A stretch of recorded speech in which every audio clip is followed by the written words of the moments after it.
राजकारणात पाय रोवून उभं राहणं जितकं अवघड आहे त्याहीपेक्षा कठीण असतं समाजासाठी आवाज उठवताना आपल्या लोकांकडूनच दूर लोटलं जाणं. आणि सध्या हाच अनुभव ओबीसी नेते लक्ष्मण हके घेत आहेत.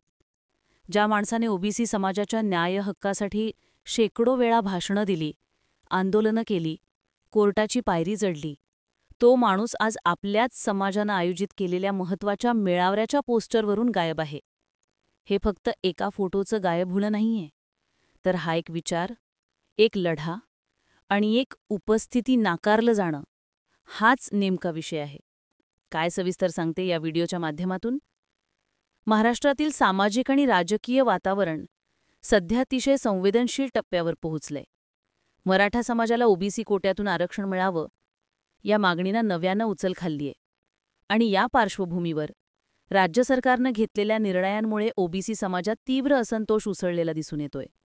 विशेष म्हणजे राज्य सरकारने अलीकडेच हैदराबाद गॅझेट लागू करण्यासंदर्भातील शासन निर्णय प्रसिद्ध केला. यामागील मुख्य उद्देश म्हणजे मराठा समाजातील काही उपवर्गांना ओबीसीच्या श्रेणीत समाविष्ट करून त्यांना आरक्षणाचा लाभ देता यावा.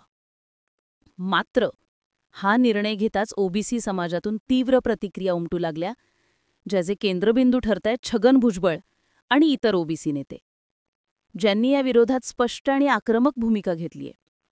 छगन भुजबळ, जे ओबीसी समाजातील प्रमुख नेत्यांपैकी एक मानले जातात, त्यांनी सुरुवातीपासूनच मराठा समाजाला ओबीसीमध्ये समाविष्ट करण्याच्या प्रयत्नांना विरोध केलाय. त्यांची भूमिका स्पष्ट आहे. आरक्षण हा वंचित मागासवर्गीय समाजाचा हक्क आहे आणि त्यात इतर कोणत्याही समुदायाचा समावेश केल्यास मूळ ओबीसींच्या वाट्याचं आरक्षण कमी होईल. हे आरक्षण केवळ सामाजिक व शैक्षणिक मागासलेपणाच्या आधारावरच दिलं जातं आणि कोणत्याही राजकीय दडपणाला बळी पडून आरक्षणाची रचना बदलणं हा घटनात्मक अन्याय ठरेल.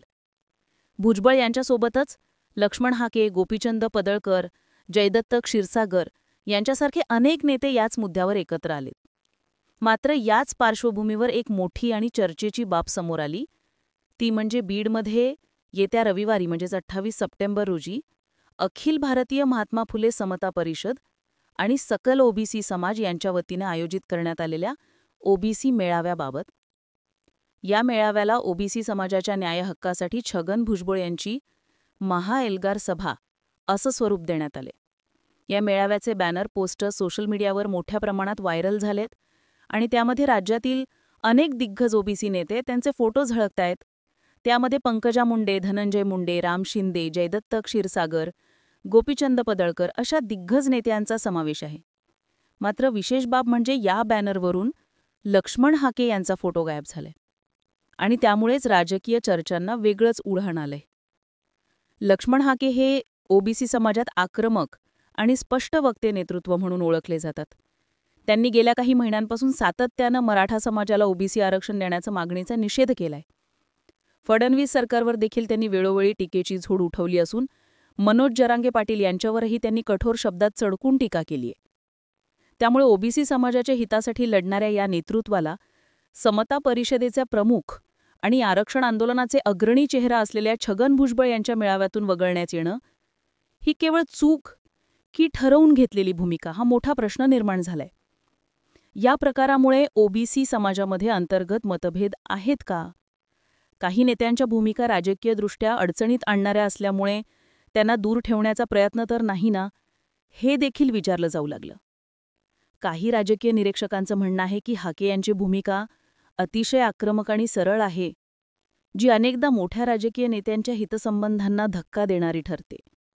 त्यामुळे समता परिषद, जी अनेक पक्षीय आणि विचारसरणीच्या नेत्यांना एकत्र आणण्याचा प्रयत्न करते, त्यांनी जाणीवपूर्वक हाके यांना या व्यासपीठावरून बाजूला ठेवलं असावं, असा अंदाज व्यक्त केला जातोय.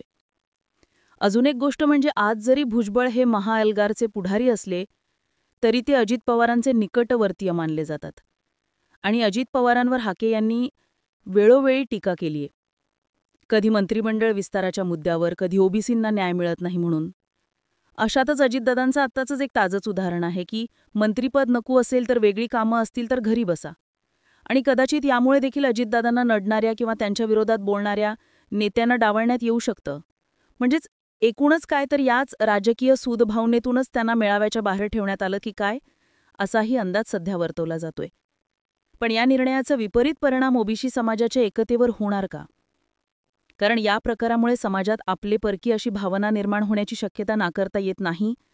जर ओबीसी आरक्षणासाठी लढा देताना नेतृत्वातच मतभेद वगळण्याची धोरणं आणि अंतर्गत संघर्ष दिसून येत असेल, तर या लढ्याचं भवितव्य कितपत प्रभावी ठरेल, हीच भीती अनेक ओबीसी कार्यकर्त्यांमध्ये आणि समर्थकांमध्ये व्यक्त केली जाते. याशिवाय हाके यांच्यावर होत असलेली संभाव्य राजकीय अडगळ, यांच्यावरचे दबाव आणि त्यांना व्यासपीठावरून दूर ठेवण्याचे प्रयत्न, हे सर्व ओबीसी समाजाला विभागण्याचंच धोरण तर नाही ना, अशी शंका उपस्थित होतीये.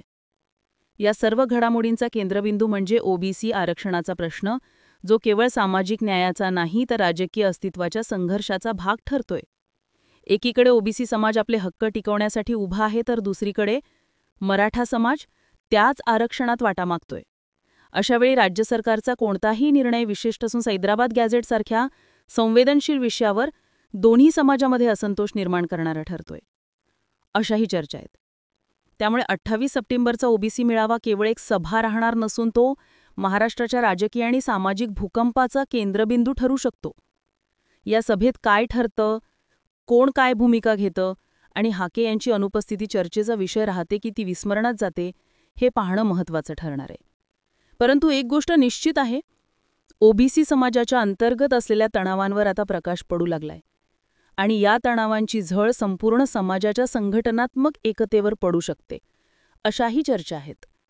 खरं तर ओबीसी समाज ज्या सामाजिक न्यायासाठी, समानतेसाठी आणि घटनात्मक अधिकारांसाठी झगडतोय, त्या लढ्याला फोडाफोडीचं विष लागू नये, ही काळाची गरज आहे. समाजात मतभेद असू शकतात, भूमिका वेगळ्या असू शकतात, पण अंतिम ध्येय हे समान असलं पाहिजे. ओबीसींच्या हक्कांचं संरक्षण आणि अस्तित्व यांना आज एकजुटीची गरज आहे, स्पर्धेची नाही. संवादाची गरज आहे, वगळण्याची नाही. आणि याच पार्श्वभूमीवर येणारा काळ निर्णायक ठरेल. तो समाजाला एकवटेल की अधिक विभागेल, हे पाहणं अत्यंत महत्त्वाचं ठरणार आहे. या सर्व घडामोडींवरून तुम्हाला काय वाटतं? लक्ष्मण हाकेंना महाएल्गार मेळाव्यातून नेमकं का वगळण्यात आलं असेल? भुजबळ हाकेंना का डावलत असतील? यावर तुमचं मत काय ते आम्हाला कॉमेंट्समध्ये नक्की सांगा आणि यूट्यूब चॅनलला सबस्क्राईब करायला विसरू नका.